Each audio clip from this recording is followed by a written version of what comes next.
दोस्तों, कैसे हैं आप सब लोग। तो दोस्तों, आज की वीडियो में हम एक बहुत इंपॉर्टेंट क्वेश्चन कवर करने वाले हैं जो कि है तो सिंपल, यानी कि है तो आपके चैप्टर के नाम से ही रिलेटेड, बट क्वेश्चन का नाम कुछ ऐसे रख दिया हुआ है कि आप लोगों को अगर वो क्वेश्चन आता है तो आप कंफ्यूज हो जाते हो कि इसके अंदर कौन से चैप्टर का एक्चुअल में क्वेश्चन है।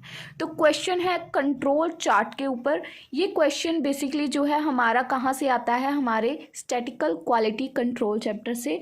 तो आपको उसी का मटेरियल इसमें लिखना है। जो स्टैटिकल क्वालिटी कंट्रोल था वो एक कह सकते हैं कि मेथड्स के टूल्स का कॉम्बो था, ठीक है। उसमें पूरे कंबाइन थे और कंट्रोल चार्ट उसकी एक टेक्निक है। I hope it's clear. Control chart statistical quantity control की एक टेक्निक है। स्टैटिकल क्वांटिटी कंट्रोल में क्या था, उसमें बहुत सारे मेथड्स को जोड़ के स्टैटिकल क्वांटिटी कंट्रोल बना था, पर उसकी सिर्फ एक टेक्निक है जिसको बोलते हैं कंट्रोल चार्ट। इसके ऊपर क्वेश्चन एग्जाम में देखने को मिलता है, तो इसी वजह से इस वीडियो को बनाया जा रहा है। क्वेश्चन इंपॉर्टेंट है तो प्लीज़ अच्छे से लास्ट तक वीडियो को ज़रूर देखें ताकि आपको टॉपिक अच्छे से क्लियर हो। तो चलिए इसका आंसर देखते हैं। कंट्रोल चार्ट को हम लोग प्रोसेस कंट्रोल चार्ट भी बोलते हैं और इसके ग्राफिकल टूल्स का यूज़ किया जाता है स्टैटिकल क्वालिटी कंट्रोल में, ताकि हम लोग जो भी प्रोसेस है उसको मॉनिटर या मैनेज कर पाएँ एक टाइम पीरियड के अंदर, ठीक है। इसके ग्राफिकल टूल्स का यूज़ मेनली किया जाता है। किसका? कंट्रोल चार्ट के ग्राफिकल टूल्स का। जो ये इसके चार्ट्स होते हैं, दीज चार्ट्स आर एसेंशियल, क्योंकि ये चार्ट्स बहुत इंपॉर्टेंट होते हैं समझने के लिए। इनकी स्टेबिलिटी बहुत इंपॉर्टेंट होती है, इनकी कंसिस्टेंसी जो ये काम की हमें बताते हैं, या हमें कोई वेरिएशंस डिटेक्ट करके बताते हैं, या कोई प्रॉब्लम अगर आ रही है वो हमें डिटेक्ट करके बताते हैं, तो ये हमें पता चल जाता है कि हमारे काम में कहाँ पे प्रॉब्लम आने वाली है, क्योंकि ये चार्ट्स हमें पूरा उसके बारे में एक्सप्लेन करेंगे कि हम लोग कहाँ पे थोड़ा सा अपने काम में कमी कर रहे हैं, ठीक है। तो हमें वो डिटेक्ट करके बताएगी कि हमारे क्वालिटी स्टैंडर्ड्स में कहाँ पे हमें इम्प्रूवमेंट करने की ज़रूरत है। तो ये चार्ट्स बहुत इंपॉर्टेंट हैं समझने के लिए किसी भी कंपनी में, किसी भी इंडस्ट्री में उसकी प्रॉब्लम्स को। कंट्रोल चार्ट्स का टिपिकली यूज़ कहाँ पे होता है? कंट्रोल चार्ट्स जो है वो क्या यूज़ करते हैं? बोथ वेरिएबल्स का यूज़ करते हैं, बोथ वेरिएबल्स डाटा का यूज़ करते हैं, जैसे कि measured characters such as dimensions और वेट, एंड उसका एट्रीब्यूट डाटा, ठीक है। फर्स्ट उसका वेरिएबल डाटा, सेकंड उसका एट्रीब्यूट डाटा। दोनों डाटा का वो यूज़ करते हैं। एट्रीब्यूट में कौन से आते हैं? Categorical data indicating the presence and absence of a specific characteristics. तो दोनों डाटास का इसके अंदर यूज़ किया जाता है। With the help of these data हम लोग चार्ट्स को प्रिपेयर करते हैं, और उन चार्ट्स को रीड करना बहुत ज़रूरी होता है, जिसकी हेल्प से हम लोग कंपनी की स्टेबिलिटी, कंसिस्टेंसी, कोई भी एरर है उसको डिटेक्ट कर पाएंगे। आई होप आपको कंट्रोल चार्ट का मीनिंग क्लियर है। अगर किसी को भी कुछ डाउट हो तो एक बार दोबारा थोड़ा सा वीडियो को बैक कीजिए, मैंने बहुत अच्छे से क्लियर किया कि कंट्रोल चार्ट क्या है।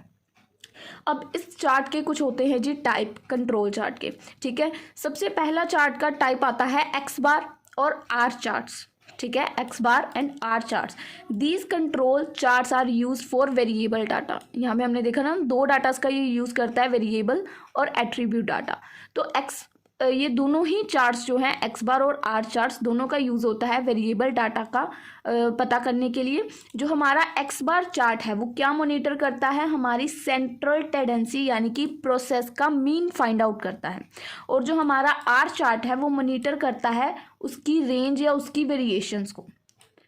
आई होप एक्स बार और आर चार्ट का क्या मतलब है आपको पता चल गया होगा। ये दोनों ही जो वेरिएबल्स डाटा को फाइंड आउट करने में चार्ट हेल्प करते हैं, ये हमारी हेल्प करते हैं कि हम लोग आइडेंटिफाई कर पाएँ हमारी शिफ्ट्स इन प्रोसेस को, और हमारा mean and increase in process variability. हमें अब हमारे प्रोसेस का मीन इसकी हेल्प से पता चल जाएगा, तो हम लोग अपनी प्रोसेस की वेरिएबिलिटी में उसी के अकॉर्डिंग इंक्रीजिंग या डिक्रीजमेंट जिसकी भी ज़रूरत है उसको कर सकते हैं, अपने प्रोसेस को और अच्छे से इंक्रीज कर सकते हैं इसकी हेल्प से।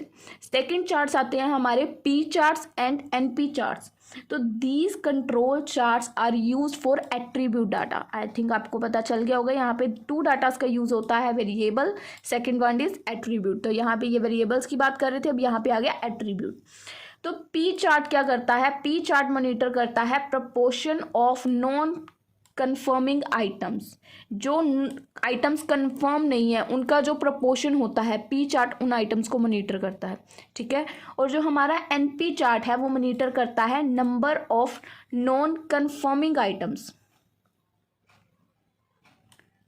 ये प्रोपोर्शन पे उनके काम करता है, ये उनके नंबर्स पे काम करता है, ठीक है। ये एट्रीब्यूट डाटा पे ही दोनों काम करेंगे। तो ये एक्चुअल में ये दोनों चार्ट्स किस चीज़ के लिए इंपॉर्टेंट है? अब इनका यूज़ कहाँ पे किया जाता है? इनका यूज़ स्पेशली यूज़ किया जाता है हमारे प्रोसेस को मॉनिटर करने के लिए। इस डाटा का, इस चार्ट्स के यूज़ किया जाता है हमारे जो प्रोसेस चल रहा है उसको हम लोग कैसे मॉनिटर करेंगे, उसके लिए इसका बहुत बड़ा एक रोल कह सकते हैं प्ले करता है। तो ये सेकंड टाइप के चार्ट्स आ गए। फर्स्ट टाइप के चार्ट्स ये हैं एक्स बार और आर चार्ट्स, ये वेरिएबल्स में यूज होते हैं। सेकंड पी और NP, this one for attribute data. Third है हमारे C charts and U charts. These control charts are also use for attribute data. तो ये भी चार्ट्स हैं जो एट्रीब्यूट डाटा के लिए यूज होते हैं। सी चार्ट जो होता है हमारा, वो मॉनिटर करता है count of defect per unit, लिखा वही हुआ है, ठीक है, नॉन कन्फर्मिंग आइटम्स, ठीक है, वही चीज़ है बट थोड़ा सा अलग है। ये नॉन जो आइटम्स कन्फर्म नहीं है उनके बारे में है, और यहाँ पे डिफेक्टिव आइटम्स के बारे में है, count of defect per unit, ठीक है। और यू चार्ट मॉनिटर करता है रेट कि कितना प्राइस, ये उनकी काउंटिंग, और ये उनका प्राइस पर यूनिट में कितने रेट पे जो हमारी आइटम्स हैं वो ख़राब हैं। तो they are useful for processes where the sample size may vary. तो ये कहाँ पे हमारे लिए यूजफुल होती है? जहाँ पे हमारे जो सैम्पल साइज है वो डिफरेंट होते हैं, वेरी करते हैं। आई होप आपको इसकी 3 टाइप्स क्लियर है कंट्रोल चार्ट्स की। क्वेश्चन का था हमारा कंट्रोल चार्ट क्या है, और उसके अंदर हमने इसका मीनिंग, इसकी टाइप्स बता दी थी। अब इसकी यूटिलिटी के बारे में बताना है कि इसकी यूटिलिटी क्या है स्टैटिकल क्वालिटी कंट्रोल के अंदर। तो चलिए बात करते हैं इसकी यूटिलिटी के ऊपर। सबसे पहले इसकी यूटिलिटी है कि ये डिटेक्ट वेरिएशंस को डिटेक्ट कर लेती है। कंट्रोल चार्ट हमारी हेल्प करती है जिससे हम लोग डिफरेंस मतलब डिस्टिंग्विश कर पाते हैं कि कौन से कॉमन कॉजेज हैं, यानी कि कौन से नेचुरल कारण है और कौन से स्पेशल वेरिएशंस है एक प्रोसेस के अंदर। तो कंट्रोल चार्ट की हेल्प से हम लोग वेरिएशंस को डिटेक्ट कर पाते हैं। हेडिंग को फोकस दो, हेडिंग पे वेरिएशंस को डिटेक्ट कर पाते हैं हम लोग कंट्रोल चार्ट की हेल्प से कि वो कॉमन कॉजेज हैं या कॉमन वेरिएशंस है या स्पेशल कॉज के वेरिएशंस है, ठीक है। कॉमन कॉज के वेरिएशंस कब होते हैं? Common cause variations are inherent to the process and expected. Common cause के वेरिएशंस कौन से होते हैं? ये एक्सपेक्ट किए होते हैं हमने कि ये चीज़ें हो सकती हैं, वो होते हैं कॉमन। जैसे कि अब हम अगर बाहर बादल हैं तो हम लोग ये एक्सपेक्ट कर सकते हैं कि बारिश हो सकती है। दिस इज एक्सपेक्टेशन, कि हम लोग एक्सपेक्ट। तो दोस्तों ये कौन से कॉजेज होते हैं? इनको हम लोग एक्सपेक्ट कर सकते हैं कि ये चीज़ हो सकती है। जबकि स्पेशल कॉजेज कौन से होते हैं? Special cause variations are unexpected. हमें पता नहीं होता कि क्या मुसीबत आके हमारे सिर पे कब गिर जाएगी, तो वो होते हैं अनएक्सपेक्टेड। कभी भी कुछ भी हो सकता है, अनसर्टेन, ठीक है। तो आपको अब जो हमारे कॉमन कॉजेज और स्पेशल कॉज में डिफरेंस पता चल गया होगा। तो उन कॉजेज को डिटेक्ट, उन कॉजेज के वेरिएशंस को डिटेक्ट करने में कंट्रोल चार्ट हमारी मदद करता है। ये उनको आइडेंटिफाई करता है कि अगर वो स्पेशल कॉज की वेरिएशंस है तो उनको पहले ही वो ऑर्गेनाइज कर देगा, उनके ऊपर एक करेक्टिव एक्शन ले लेगा ताकि बिजनेस में कहीं भी आगे जाके कोई प्रॉब्लम ना आए। तो यहाँ पे वही लिखा हुआ है कि take immediate corrective action against that problem, ठीक है। सेकंड इसकी यूटिलिटी क्या है कि ये प्रोसेस को मॉनिटर करता है, प्रोसेस मॉनिटरिंग। कंट्रोल चार्ट जो है हमें एक रियल टाइम व्यू प्रोवाइड करता है जो भी हमारे प्रोसेस की परफॉर्मेंस होती है उसके बारे में। इफ़ अगर हमारा data fall outside control limit, जो हमारी कंट्रोल की लिमिट है उससे बाहर जा रहा है, या और डिस्प्ले और नॉन रैंडम पैटर्न, और जो है वो ड्रॉ, जैसे कि चार्ट्स ड्रॉ होते हैं ना, ट्रेडिंग वाले चार्ट्स होते हैं, वैसे ही वो कंपनीज की अप्स एंड डाउन्स के अकॉर्डिंग भी जो चार्ट्स हैं वो ड्रॉ होते हैं। तो वो एक नॉन रैंडम पैटर्न को ड्रॉ कर रहा है। जिस पैटर्न में आज तक वो चार्ट नहीं बना, वो चार्ट उस पैटर्न को ड्रॉ कर रहा है। तो अब हमें ये उसके फॉल आउटसाइड मतलब कंट्रोल लिमिट से वो बाहर जा रहा है, ठीक है। तो it's signal the need for the process adjustment और इन्वेस्टिगेशन। तो एक तरह से इसको हम लोग यहाँ पे सिग्नल की तरह लेके चलेंगे कि कुछ ना कुछ अनहोनी होने वाली है, कंपनी के प्रोसेस की एक बार से दोबारा इन्वेस्टिगेशन कर ली जानी चाहिए, ठीक है जी। आई होप आपको पॉइंट क्लियर है। बहुत ईजी शब्दों में मैंने आपको बताने की यहाँ पे कोशिश की है।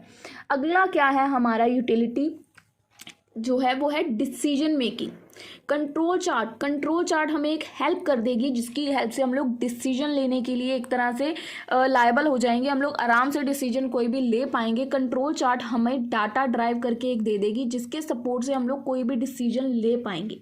When deviations from the mean और कंट्रोल लिमिट्स अक्कर, जैसे कि कंट्रोल लिमिट अक्कर हुई तो decision can be made to investigate. तो जो भी अगर हमने कोई भी डिसीजन ले लिया, ठीक है, और उसके बाद हमारा चार्ट जो है वो एक अलग ही पैटर्न बनाने लग गया, तो जो हमारा डिसीजन चेंज होगा वो मेड टू इन्वेस्टिगेट होगा, उसको भी दोबारा इन्वेस्टिगेट करेंगे, उसको करेक्ट करेंगे हम लोग सभी को, और उसको इम्प्रूव करेंगे ओवरऑल प्रोसेस की क्वालिटी को।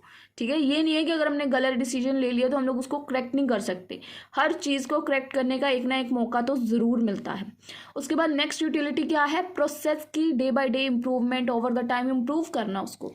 तो over time control charts can help organisation, वो हेल्प करते हैं ऑर्गेनाइजेशन की, ताकि वो खुद को कंटिन्यूसली इम्प्रूव कर पाएँ अपने प्रोसेस को। अब कंट्रोल चार्ट उनको आइडेंटिफाई करके देते हैं, by identify the source of की उनकी वेरिएशन का क्या सोर्स है। Companies can implement changes. अब कंपनीज अपने अंदर यहाँ पे चेंजेस भी इम्प्लीमेंट कर सकती हैं, ताकि उनकी जो वेरिएबिलिटी है वो रिड्यूस हो जाए, leading to more consistent and high quality products provide कर सकती है, जिससे कि उनकी प्रोसेस में इम्प्रूवमेंट होगी।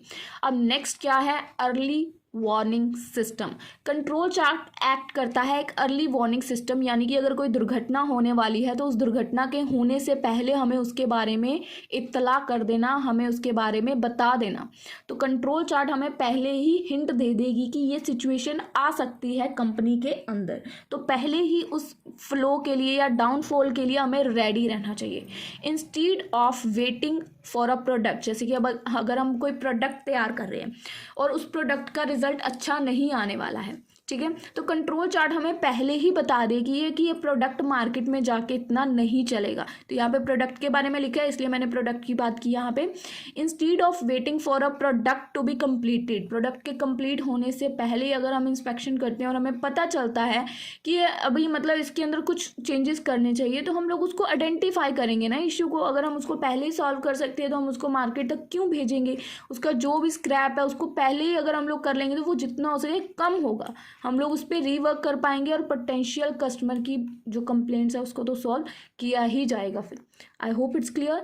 नेक्स्ट क्या है, रिसोर्स की ऑप्टिमाइजेशन यानी कि कंट्रोल चार्ट हमें अलाउ करेगा कि हम लोग एफिशिएंट एलोकेशन ऑफ रिसोर्सेज करें, यानी कि प्रॉपर एलोकेशन ऑफ रिसोर्सेज का बिल्कुल भी वेस्टेज ना करें, प्रॉपर तरीके से रिसोर्सेज को एलोकेट करें, जिसका मतलब जहाँ पे जितना काम निकाला जा सकता है, यानी कि बहुत कम वेस्टेज करना। ठीक है, when processes are stable fewer resources are needed for inspection. अब जैसे कि हमारा प्रोसेस जो हमारी कंपनी का चल रहा है वो सालों से चल रहा है, तो मतलब वो एक स्टेबल प्रोसेस है, ठीक है, तो अगर हमें उस प्रोसेस की इंस्पेक्शन करनी है ना, तो हमें बहुत कम रिसोर्सेज की ज़रूरत पड़ेगी उसकी इंस्पेक्शन या उसके अंदर कुछ करेक्शन करने के लिए, ठीक है, और हमारी जो ऑपरेशनल कॉस्ट है वो भी उससे कम हो सकती है अगर हम उसमें इम्प्रूवमेंट्स करते हैं। नेक्स्ट क्या है, रेगुलेटरी कॉम्प्लायंस यानी कि रूल्स वगैरह for industries subject to regulatory standards. Control chart provide करती है उनको एक डॉक्यूमेंटेड एविडेंस कि उनकी क्वालिटी का मतलब के बारे में पूरी एक रूल्स के बारे में एक डॉक्यूमेंटेड एविडेंस उनको बना के दिया जाता है, जिसकी हेल्प से वो अपनी क्वालिटी, अपनी सेफ्टी रेगुलेशंस के बारे में सब कुछ देख सकते हैं। रेगुलेटरी कंप्लायंस बेसिकली रूल्स और रेगुलेशंस के ऊपर होता है, ठीक है। यूटिलिटी क्या है कि वो डे बाय डे अपनी क्वालिटी इंप्रूव करेंगे, क्वालिटी इंप्रूवमेंट कल्चर लाएंगे। कंट्रोल चार्ट जो है वो प्रमोट करते हैं किस कल्चर को, क्वालिटी इंप्रूवमेंट की। कंपनी को या किसी ऑर्गेनाइजेशन को अपनी क्वालिटी को डे बाय डे इंक्रीज या इंप्रूव करना चाहिए बाय कंटिन्यूसली। अगर हम लोग किसी कंपनी के प्रोसेस को मॉनिटर करते हैं and striving for stability and consistency का ध्यान रखते हैं, तो company can enhance it's reputation, तो कंपनी की रेपुटेशन बढ़ेगी और कंपनी कॉम्पिटिटिव मार्केट में स्टे भी कर पाएगी। अब देखिए ओवरऑल वीडियो का क्या कंक्लूजन है कि कंट्रोल चार्ट्स हैं, control charts are valuable tools in statistical quality control. Control charts एक वैल्यूएबल टूल है स्टैटिकल क्वालिटी कंट्रोल का।